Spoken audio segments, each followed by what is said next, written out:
Hello and welcome to this video in which we will talk about the Rafale. Indonesia has awarded a contract to purchase 42 Rafale aircraft. There are certainly other contracts that will arrive very soon. I often tell you that I consider the Rafale to be the best aircraft in the world, and so you might imagine that I lack objectivity since I myself worked on the Rafale as a mission planner. So, what I suggest is that we directly analyze the situation, not with my own analyses, but rather through the international competitions in which the Rafale participated. Because before being the undisputed success that we know today, the Rafale encountered many difficulties, and almost 15 years elapsed between the first competitions and the first purchases. So, we return to our Rafale with the first competition it will participate in, which is in South Korea starting from 2000. There are four competitors. There is the Rafale, Boeing's F-15 Airbus's Eurofighter, and the Russian Sukhoi's Sukhoi 35. The planes are judged based on 5 criteria: reliability, combat capabilities, general functions, electronic warfare capability, and available armaments. The Rafale receives an excellent rating in all 5 criteria, the highest possible score. The F-15 is only rated excellent in reliability and combat capability. The Eurofighter only gets the highest rating in reliability and general operation. And the Sukhoi 35 gets the worst rating in all criteria, so it is very, very below. So we logically arrive at a vector of the Rafale, ahead of the F-15 with the refactor coming in third, and the Sukhoi, who is last, its avionics are inferior. There is a lack of data fusion. It overconsumes now, it's difficult. It has a passive electronically scanned array radar and no evolution towards an active electronically scanned array radar. With active electronic scanning, so the plane is directly eliminated. But as a result, in front of the surprise victory of the Rafale, Korea relaunches an evaluation without publishing the results. This time, and the winner is the F-15, obviously, because maybe the 30,000 GA based in South Korea might have a little bit of diplomatic weight to make an American plane win. So the Rafale wins the first competition in 2002. In South Korea, the next competition in Singapore is exactly the same thing. The Sukhoi 35 doesn't even show up, so there's only the Eurofighter again, the F-15 and again the Rafale, and guess who wins? The Rafale wins the competition for the second time based on evaluations of its technical capabilities, performances, and air combat. However, despite the Rafale's victory, the F-15 is purchased instead. There are also costs that are going to play a role, especially because the dollar had a devaluation of 30% at the time compared to the euro, so it's also the financial side that is going to play, but it's already twice that the Rafale wins a competition without finally managing to place the device. Looking a little later in 2011, there is a competition in Switzerland in which the Rafale, the Eurofighter, and the Saab Gripen are evaluated according to 5 criteria: air policing, air superiority, reconnaissance, bombing, and escort. Here it's even more blatant. The superiority of the Dassault plane is huge. It exceeds 7 out of 10 on all rating criteria, while the score of 7 out of 10 is never obtained by any of the other competitors on any criterion, and it's all the more surprising, especially since the Eurofighter is a plane that is cut out for air superiority. It is made for that. It was developed specifically for that and later given other capabilities, notably in air-to-ground. For example, the Eurofighter has difficulties for the pilot to see the ground due to the canard planes obstructing the view. So it's a device that is then adapted to air-to-ground, but in any case, the Rafale dominates in all areas. In the end, it's the Gripen that is chosen for purely budgetary reasons, even if the contract will be cancelled later on. A few years later, with the scandal, especially when the authorities revealed that they hadn't even read the evaluations in which the Rafale came first, so might as well not bother pretending to hold competitions. The next competition is in India, where 6 aircraft will compete to provide 126 planes to the Air Force. One contender is the Gripen, the Typhoon, the Rafale, as usual, as well as the Russian MiG-35 and the F-16, as well as the F-18, the F-35 on its side. It wanted to participate, but its development not being totally finished, it was excluded from the competition, and so this competition is held. There are 2 finalists who are finally designated: the Airbus's Eurofighter, with Italy, Germany, Spain, and Great Britain facing the Rafale.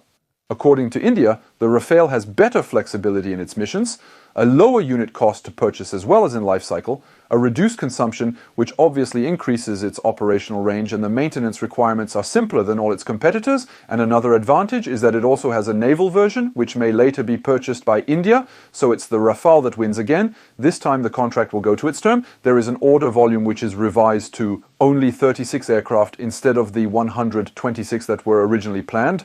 and so the contract is signed in 2015. There are new purchases that are probable, obviously, especially for the Indian Navy, which wants to equip its aircraft carriers. And besides, there is a competition underway for the Indian Navy in which we have the navalized version of the Tejas, which was abandoned. There are also the MiG and the Sukhoi, which were directly excluded because of a generalized dissatisfaction with their quality, especially on maintenance in India, knowing that India still operates a lot of Russian origin aircraft.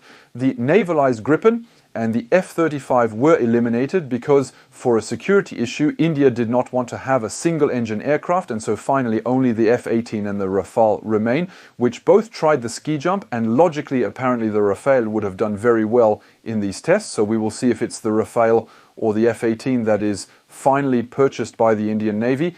We change continent, we go to Brazil in 2014 with this competition, again with a pre-selection in which the Eurofighter is directly excluded because with 36 aircraft for the $1 billion price tag is deemed too costly, and the Sukhoi 35 is excluded because it is simply considered too bad on the evaluation criteria, especially on maintenance, and so it simply does not have the right to participate in the final evaluation phases. So what remains is the F-18, the Rafale, and the Gripen. The Gripen is inferior to the other planes, but it has a good performance-price ratio and operating costs that are much lower. It lacks a naval version. The F-18 has a good range of weaponry, but the aerodynamic performances are inferior to those of the Rafale. And the Rafale, it has the advantage of being a twin engine, which obviously offers more security. It has a good operational range. It has a good payload capacity. It has better performances than the F-18, and the only negative remarks at the time, it's the lack of a real helmet-mounted sight, as there will be now on the F4 standard. So the Rafale is chosen. Brazil enters into exclusive negotiation with Dassault, but there is a change of government, and finally it redirects towards the choice, towards the Gripen, because it's a plane that is smaller in size, that is single engine, which is therefore less costly, and which is considered sufficient in terms of capacity to meet the country's needs. Brazil, not experiencing conflict, lacks the need for missions outside its territory. The Gripen is deemed sufficient for Brazil's fighter plane plans, mainly sky policing and possibly minor counterinsurgency. Comparisons to the F-35 were not thoroughly made. So there are still comparisons. There is one in particular that is totally transparent. It's the one that took place in the Netherlands almost 20 years ago, and the goal is to replace the country's fleet of F-16s. There are directly 700 evaluation criteria that will be grouped into three main families: quality, life cycle cost, and obviously timing on deliveries with each criterion. Having a weighting, for example, stealth, is a little over 1%. It's one of the most important since still 700 criteria. So you have this table in which we have planes that are already available, and so we can already put a note, for example, the F-16 midlife update, so the improved version of the F-16D, and conversely, there are planes for which we do not yet know their final level, since they are still in development.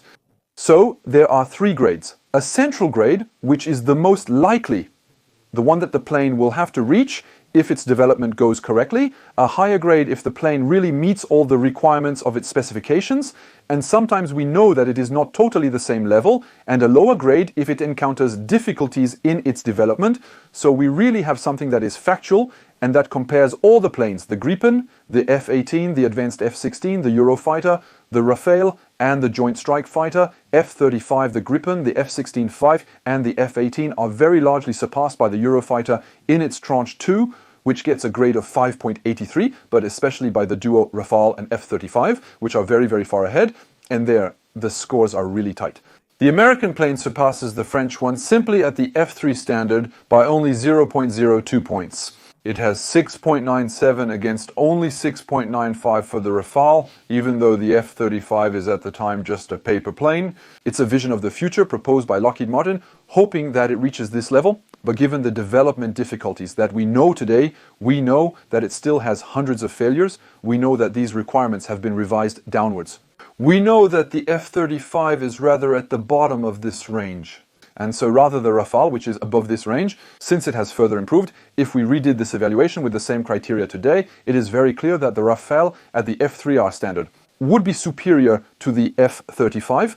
But what is more troublesome is that already at the time, the Rafale F4 largely dominates the theoretical F-35 hoped for. At that time, the evaluation approaches almost 7.5, and the difference will be even higher today since the Rafale F4 has even more improvements that were not originally planned, such as the improvement of its stealth. There are plenty of things that make that today it would have an even better score, and simply the Netherlands chose not to consider the score of the Rafale at the F4 standard in order to choose the F-35. Because that's the problem. This document is a leak. It should not have been published, and it simply confirms that the Netherlands did not choose the plane that was the best in their evaluation. So, it creates a scandal, and the final choice of the Netherlands in favor of the American plane will only be formalized after a scandal and the holding of a new evaluation in 2008, in which the criteria are even more favorable to the F-35. And so it is the F-35 that is chosen, while the Rafale once again had won this competition against the F-35. For reminder, it should be known that the Netherlands were also involved in the development of the Joint Strike Fighter from the late 90s, so the dice were certainly very loaded even before the start of the competition. So what we can say is that the Rafale is far from having demerited. In the early years, it has indeed won competitions. Simply, the result of these were not considered in the decisions to move to the purchase. So the real question is, what can push a country to select a combat aircraft that would be less good and or more expensive, generally both at the same time in the case with the F-35? For example, Switzerland in 2011 and Brazil in 2014, they wish to acquire an aircraft that allows to ensure the vital minimum for the sovereignty of the country. So the choice of the Gripen may seem logical, since these countries have no probable war to wage and no desire to intervene far abroad. South Korea, Singapore, many other countries, they simply undergo diplomatic, strategic and economic pressures against which clearly France, Europe can do nothing. The Americans manage to impose their devices, and there are other states that do not even bother with competition. They openly buy the American umbrella: Poland, Japan, Thailand, Israel, Australia, Saudi Arabia. Finally, for some countries, there is simply no choice.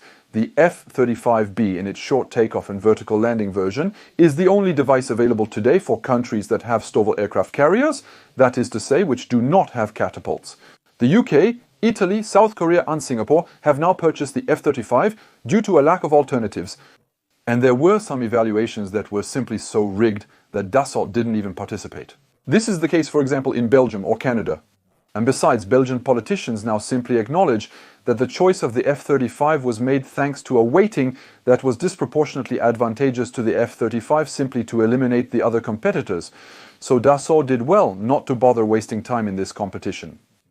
But this membership in NATO is also a supreme argument for an American preference, and it is something that is desperate in Europe because most of our neighbors do not want a strategic autonomy of Europe. For them, it is a utopia. All that matters is integration with the American army, including on the nuclear level, because there is something that is little known, but there is this nuclear sharing in which the United States allows Belgium, the Netherlands, Italy, Germany, and Turkey to implement the American atomic bomb B-61 under double key and therefore on order from the United States. However, this bomb, it is only usable on the F-16 and on the Tornado and now obviously on the F-35. So all the countries that participate in this nuclear posture have decided to buy the F-35 except Germany, which wanted to buy the F-18 since, until now, normally the B-61 was to be integrated into the F-18. But from the moment the United States gave up on integrating this atomic bomb on the F-18, well, Germany is again questioning whether to buy the F-35 for its nuclear bombing fleet. So I dream of only one thing, that we have a real transparent publication when there are evaluation results.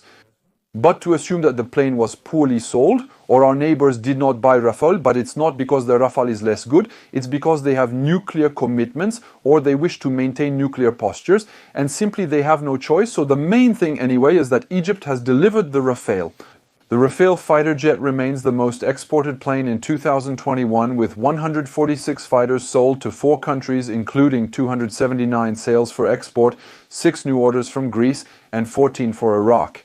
In comparison, the F-35 has only been sold to Switzerland and Finland, with 100 copies in total, and in the end, France with 192 Rafale ordered to date, there is an export rate of 60%. It's even better than the Mirage 2000, which was already considered a success. Knowing that the French need in the long term, it is still estimated at 230 aircraft, and which has vast export prospects. So the Rafale is definitely a success. and will continue to be so in the coming years, with certainly new sales that will continue to follow each other to such an extent that we must start asking ourselves about deliveries. Since the order book is filled for several years and we cannot deliver planes very quickly, that's why Greece and Croatia have received used planes from the fleet of the French Air Force to be able to have planes immediately while waiting, for us to deliver new ones to them in a few years. And in the end, in reality, if the Rafale had really been ordered by the countries in which it has won the competitions, South Korea, Singapore, the Netherlands, Brazil, Switzerland, we would certainly be beyond 800 sales. So when we see today that some countries had advanced the fact that the Rafale had not been exported for their non-choice, this was particularly the case of Belgium, it can make you laugh. With hindsight, maybe even make me cry when we see the growing gap between theory and practice in what is happening with the F-35 in theory. When they bought it and what we see today on the ground, the gap in terms of operational capacity, in terms of costs, in terms of industrial fallout, I refer you once again to Belgium. In any case, the Rafale is a very, very beautiful plane already. It was the first thing that counted to make it a good plane, and then in it has a very long career. But then when I tell you that the Rafale is the best plane in the world, do not doubt it. Now you have all the proof. I hope you liked it. I once again thank Nord Virtual Private Network for their support, which enables a great montage on this video, like on many others. And then I'll see you very soon for new aeronautical analyses, news and fun. All right, bye.